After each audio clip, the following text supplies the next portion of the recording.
તહેવારો તણે આરોગ્ય વિભાગ એક્ટિવ મોડમાં હોય તેમ લાગી રહ્યું છે, ત્યારે માવાના હોલસેલ વિક્રેતાઓને ત્યાં આરોપી વિભાગ દ્વારા તપાસ કરાઈ હતી.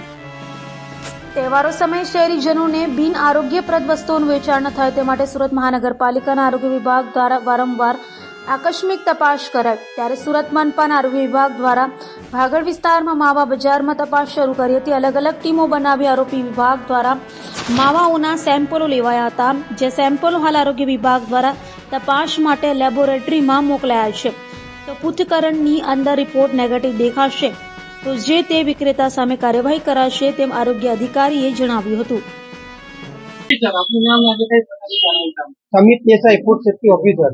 આગામી તહેવારોને લીધે તહેવારોની અંદર માવાનો ઉપયોગ વધારે થતો હોય આજ રોજ સુરતની અંદર લગભગ 8 ટીમ બનાવીને અલગ અલગ સ્થળેથી માવાના સેમ્પલ લેવાની કાર્યવાહી કરવામાં આવી રહી છે. આનો રિપોર્ટ લગભગ 14 દિવસે આવતો હોય છે, પણ અમે કોશિશ કરીશું કે બને એટલો જલ્દી એનો રિપોર્ટ આવે, અને જો એ રિપોર્ટ નેગેટિવ આવશે તો ફૂડ સેફ્ટી એક્ટ હેઠળ કાર્યવાહી કરવામાં આવશે.